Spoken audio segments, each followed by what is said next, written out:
अस्सलाम वालेकुम guys, welcome back to our channel. This is Sada Sham, this is ज़ुरैन Akhtar. आज फिर से एक बहुत ही धांसू किस्म की और बम किस्म की वीडियो के साथ हम लोग हाजिर हैं। जैसे याद होगा मैंने 2-3 वीडियो में पुरानी वीडियोस में बोला था कि हम रिएक्शन देना चाह रहे हैं एपीजे अब्दुल कलाम, जो कि आपके प्राइम मिनिस्टर भी रहे हैं और इस तरह के मुसलमान है जिसका इंडिया में 0 हेटर है, मतलब ना होने के बराबर है। आटे में नमक की कोई वैल्यू नहीं होती है। ठीक है, तो बहुत सारे भाइयों ने कहा था कि आप उन पे जरूर रिएक्शन दें, क्योंकि इनको मिस्टर महात्मा माना जाता है, गॉड माना जाता है इंडिया में एज ए काइंड ऑफ। तो क्योंकि उन्होंने इतना अपनी सर्विंग्स दी हैं इंडिया के अपने मुल्क के लिए, विदाउट रिलीजन को कुछ करते हुए उन्होंने अपने मुल्क के लिए काफ़ी सारा हार्ड वर्क किया। तो चलते हैं हम लोग वीडियो की तरफ चलते हैं, फिर उसके बाद बात करेंगे। You are ready? 3 2 1 and start.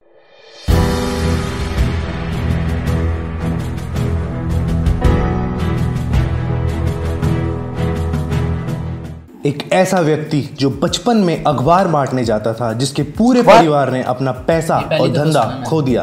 वो व्यक्ति भारत का राष्ट्रपति बना और मिसाइल से लेके सैटेलाइट्स तक लॉन्च किए।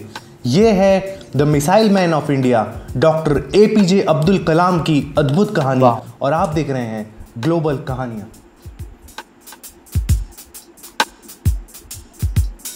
एपीजे अब्दुल कलाम का पूरा नाम अवुल पाकिर जैनुल अब्दीन अब्दुल कलाम था। उनका जन्म 15 अक्टूबर 1931 में रामेश्वरम में हुआ। अब्दुल कलाम का जन्म एक तमिल मुस्लिम परिवार में हुआ था। उनके पिता जैनुल अब्दीन एक मस्जिद के इमाम और एक कश्ती के मालिक थे। कलाम की माँ आशी अम्मा एक हाउसवाइफ थी। उनके पिता के पास जो नौका थी उससे वो हिंदू लोगों को रामेश्वरम से धनुषकोडी और धनुषकोडी से वापस रामेश्वरम ले जाते थे। कलाम के 3 बड़े भाई थे और एक बहन थी। वो अपने बड़े भाइयों से बहुत जुड़े हुए थे और वो अपनी पूरी ज़िंदगी उनको थोड़ा थोड़ा पैसा भेजते रहे। कलाम अपनी सरल ज़िंदगी के लिए जाने जाते थे। उन्होंने कभी टीवी नहीं खरीदा और उनकी आदत थी रोज़ सुबह 6:30 से 7 के बीच उठना और रात को 2 बजे तक सोने की। मेरी तो धर्म और आध्यात्मिकता उनके लिए बहुत मायने रखती थी। यहाँ तक कि उन्होंने एक किताब भी लिखी जिसका नाम था ट्रांसेंडेंस। कलाम के पूर्वज काफ़ी अमीर थे और उनके पास कई एकड़ ज़मीनें थी। जब पंबन पुल का निर्माण हुआ तब उनके परिवार ने लोगों को लाने ले जाने का व्यापार पूरा खो दिया, क्योंकि अब पुल होने की वजह से कश्ती की लोगों को ज़रूरत नहीं रही। इस घटना के बाद उनका व्यापार तो तहस नहस हुआ ही सही, लेकिन साथ ही साथ उनके पैसे और ज़मीनें भी धीरे धीरे खत्म हो गई। कलाम के जन्म होने तक उनका परिवार पूरा गरीब हो चुका था और कलाम को छोटी उम्र में ही अखबार बांटने जाना पड़ा। जब वो स्कूल गए तब उनके अंक काफ़ी साधारण आते थे, लेकिन शिक्षकों के द्वारा उनको हमेशा एक गजब और मेहनती छात्र बोला गया और उनमें हमेशा एक चाहत थी पढ़ने की। वो हमेशा गणित पर घंटों तक काम करते थे। श्वार्ट्ज हायर सेकेंडरी स्कूल में उनकी पढ़ाई होने के बाद वो तिरुचिरापल्ली चले गए, जहाँ पर उन्होंने सेंट जोसेफ्स कॉलेज में दाखिला लिया और वो 1954 में फिजिक्स के ग्रेजुएट बने। 1955 में मद्रास चले गए और aerospace engineering Madras institute of technology से उन्होंने की। जब वो प्रोजेक्ट पर काम कर रहे थे तब उनके कॉलेज के एक अध्यक्ष ने उनकी प्रगति देखी और वो उससे बिल्कुल प्रभावित नहीं हुए और उन्होंने कलाम को बुलाया और बोला, अगर तुमने 3 दिन के अंदर अपना प्रोजेक्ट पूरा नहीं करा तो तुम्हारी स्कॉलरशिप वापस ले ली जाएगी। कलाम को इंडियन एयरफोर्स ज्वाइन करने की बहुत इच्छा थी, लेकिन वो सिर्फ एक पोजीशन से रह गए। वो 9वें स्थान पर थे और सिर्फ 8 पोजीशंस खाली थी। मद्रास इंस्टीट्यूट ऑफ टेक्नोलॉजी से 1960 में पढ़ाई खत्म करने के बाद कलाम एरोनॉटिकल डेवलपमेंट एस्टेब्लिशमेंट के साथ जुड़ गए। वहां पर वो एक साइंटिस्ट की तरह जुड़े। उन्होंने अपना करियर एक छोटे होवरक्राफ्ट के डिजाइन से चालू किया। कलाम इनकोस्पार कमेटी में भी शामिल थे, जहां उन्होंने विक्रम साराभाई के अधीन काम किया। विक्रम साराभाई एक बहुत ही जाने माने स्पेस साइंटिस्ट थे। फिर 1969 में कलाम को इसरो यानी इंडियन स्पेस रिसर्च ऑर्गेनाइजेशन में तबादला हो गया। इसरो में वो इंडिया के पहले सैटेलाइट लॉन्च व्हीकल जो कि SLV-3 में प्रोजेक्ट डायरेक्टर थे। इस व्हीकल ने रोहिणी सैटेलाइट को धरती के ऑर्बिट में रखा। कलाम ने फिर एक्सपांडेबल रॉकेट प्रोजेक्ट पर अकेले ही काम करना शुरू कर दिया। लेकिन 1969 में भारत सरकार ने उनके प्रोजेक्ट को अनुमति दे दी और कहा कि उनके प्रोजेक्ट पर एक टीम भी बनाई जाए। 1963 में वो नासा रिसर्च सेंटर में भी गए। राजा रामन्ना ने कलाम को बुलाया भारत का पहला परमाणु परीक्षण स्माइलिंग बुद्धा को देखने के लिए। कलाम ने प्रोजेक्ट डेविल और प्रोजेक्ट वैलिएंट पर भी काम किया और इन प्रोजेक्ट्स में उन्होंने बैलिस्टिक मिसाइल्स बनाई। यूनियन कैबिनेट ने कलाम के प्रोजेक्ट्स को अनुमति नहीं दी थी, लेकिन फिर भी प्रधानमंत्री इंदिरा गांधी ने गुप्त रूप से उनको धन दिया ताकि उनके एरोस्पेस के प्रोजेक्ट्स पूरे हो सके। ये कार्यक्रम जारी रहेगा इस अंतराल के बाद। क्या आप जानना चाहते हैं कि कैसे दुनिया के मशहूर बिजनेसमैन, आर्टिस्ट, इन्वेस्टर्स और लाइफ हैकर्स वो सब अचीव कर पाते हैं जिसकी हम कल्पना भी नहीं करते? क्या आप इफेक्टिव कम्युनिकेशन, लीडरशिप, कैरिस्मा के हैक समझना चाहते हैं? देखिए और सब्सक्राइब करें मेरा दूसरा channel you can do wonders. फिर कलाम ने यूनियन कैबिनेट को भी इन गुप्त प्रोजेक्ट्स के बारे में बताया और इनकी महत्वपूर्णता समझाई। इन सब चीज़ों ने कलाम का नाम बहुत ऊंचा कर दिया। इसीलिए भारत सरकार ने उनको उच्च मिसाइल प्रोग्राम्स चालू करने के लिए बोला। काफ़ी सारे मिसाइल प्रोग्राम्स में भागीदार रहने की वजह से उनको मिसाइल मैन ऑफ इंडिया भी कहा जाता है। अग्नि मिसाइल और पृथ्वी मिसाइल को बनाने में कलाम का बहुत ही बड़ा योगदान था। पृथ्वी और अग्नि मिसाइल्स की बहुत आलोचना हुई क्योंकि उनको बनाने में काफ़ी समय और पैसा लगा और इसका मैनेजमेंट ठीक से नहीं हो पाया।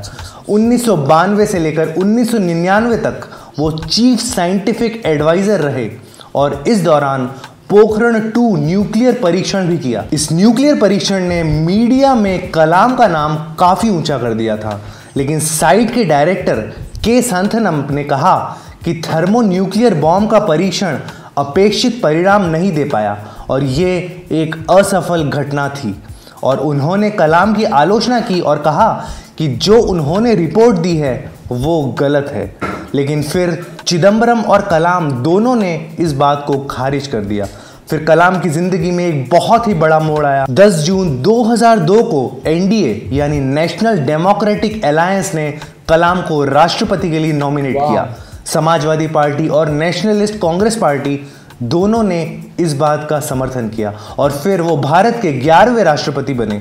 2002 में चुनाव हुआ और कलाम ने विशाल जीत हासिल की। उनको 9 लाख से भी ज्यादा वोट्स मिले और उनके प्रतिद्वंदी लक्ष्मी सहगल को करीबन 1 लाख वोट ही मिल पाए। ये जीत बहुत ही बड़ी जीत थी। कलाम को भारत का सबसे बड़ा सिविलियन सम्मान भी दिया गया, भारत रत्न। भारत रत्न के साथ साथ उनको पद्म विभूषण और पद्म भूषण से भी सम्मानित किया गया। जब तक वो प्रेसिडेंट बने रहे तब तक वो लोगों के प्रेसिडेंट के नाम से प्रचलित हुए। जब उनके 5 साल राष्ट्रपति के तौर पे खत्म हो गए तब उन्होंने अपने वापस राष्ट्रपति बनने की इच्छा प्रकट की, लेकिन ये बोलने के 2 ही दिन बाद उन्होंने फैसला लिया कि वो प्रेसिडेंशियल इलेक्शन में खड़े नहीं होंगे। इसके बाद वो शिलोंग, इंदौर और अहमदाबाद के IIM के विजिटर प्रोफेसर बन गए। वो Indian institute of space science technology Thiruvananthapuram के चांसलर बने और अन्ना यूनिवर्सिटी में एरोस्पेस इंजीनियरिंग के प्रोफेसर भी बने और भी उन्होंने कई इंस्टीट्यूट्स ज्वाइन किए। 2012 में भारत के जवान लोगों के लिए उन्होंने एक प्रोग्राम बनाया, what can I give movement. ये प्रोग्राम भ्रष्टाचार को खत्म करने के लिए था। कलाम ने काफ़ी सारी बुक्स भी लिखी जैसे India 2020, wings of fire, ignited minds और ये सारी बुक्स काफ़ी पॉपुलर हुई। 27 जुलाई 2015 में कलाम शिलोंग चले गए जहां पर उनको क्रिएटिंग अ लिवेबल प्लानट अर्थ पर लेक्चर देना था।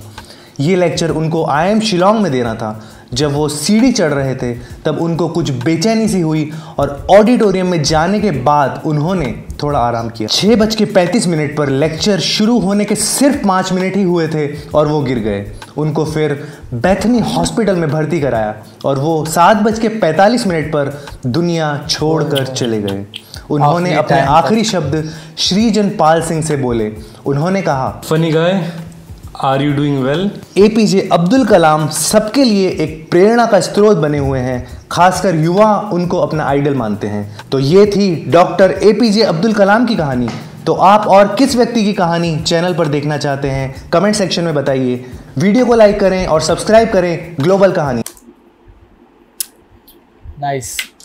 जितने भी हमने आज तक देखे हैं ना बड़े आदमी निकले हैं दुनिया में वो सारे के सारे ही या तो Self-made है। हाँ सेल्फ मेड हैं, या तो वो फेलियर से पहले गुजरे हैं और या तो फिर वो बहुत ही बुरे हालात से गुजरे हैं, लेकिन बाद में वो ऐसा उनका नाम बना है कि सारी दुनिया उनके जाने के बाद भी उनको ऐसे याद रखती है जैसे कि वो अभी भी उनमें मौजूद हैं।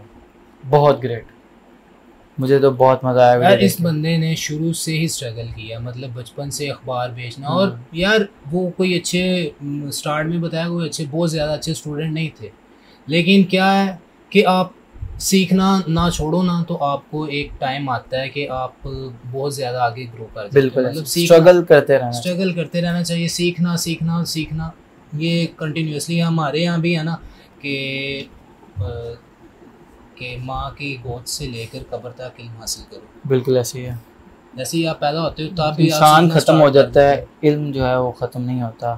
खत्म नहीं तो होता। इन्होंने अभी अपनी भी स्ट्रगल से बताया। अभी भी इनकी बुक्स चल रही हैं, उसके अलावा इनकी बायोग्राफी भी देख के लोग मोटिवेशन ले रहे हैं। इनके थ्रू अभी भी लोग आपको प्रेरणा कहते हैं ना, मोटिवेशन, हाँ मोटिवेशन मिल रही है। तो आपकी यूथ यहाँ से अंदाज़ा लगाओ यार कि क्या? आखिरी दम तक वो लेक्चर दे रहे थे। आखिरी दम तक लेक्चर दे रहे थे और बहुत सारी यूनिवर्सिटीज़ के वाइस चांसलर, विजिटिंग प्रोफेसर, इस तरह के और भी उन्होंने दीगर खिदमात सर यानी अंजाम कि दिए हैं अपने अखबार, मुल्क के लिए। इसको हम यूँ कहें कि अखबार से शुरू हुआ सफ़र और अखबार पे ख़त्म हुआ। अखबार पे ख़त्म हुआ।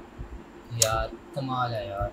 ग्रेट, फर्स्ट टाइम देखी है ना बायोग्राफी? बिल्कुल ऐसे ही है। मैंने भी फर्स्ट टाइम देखी नाम है। इनका बहुत सुना था लेकिन मैंने। नाम सुना हुआ था। उसके अलावा इनके हम ये भी जानते थे कि इंडिया में इनको बहुत जाना जाता है, बहुत चाहा जाता चाहा है, बहुत जाता है, इनसे माना मोहब्बत जाता है। की जाती है, इनसे इश्क किया जाता है। इनके फॉलोअर्स हैं, इनके फैंस हैं, इनसे लोग यूथ खास motivation तौर पे। लेते हैं। हाँ, यूथ मोटिवेशन लेती है।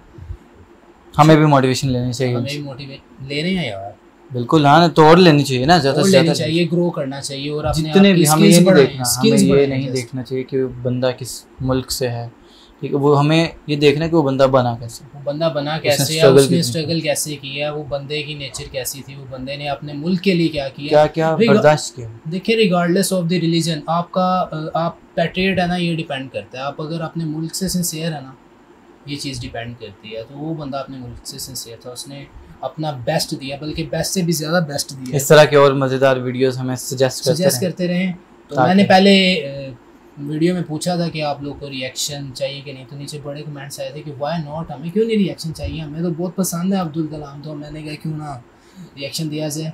तो उम्मीद है आप सबको बहुत पसंद आया होगा। अगर पसंद आया तो कमेंट सेक्शन में हमें बताइए और इस तरह की मज़े की रिएक्शन वीडियोज़ हमें सजेस्ट करते रहा करें। तो हमें इजाज़त चाहिए। हैं। अल्लाह अल्लाह हाफिज़, हाफ़िज़ एंड पीस। पीस।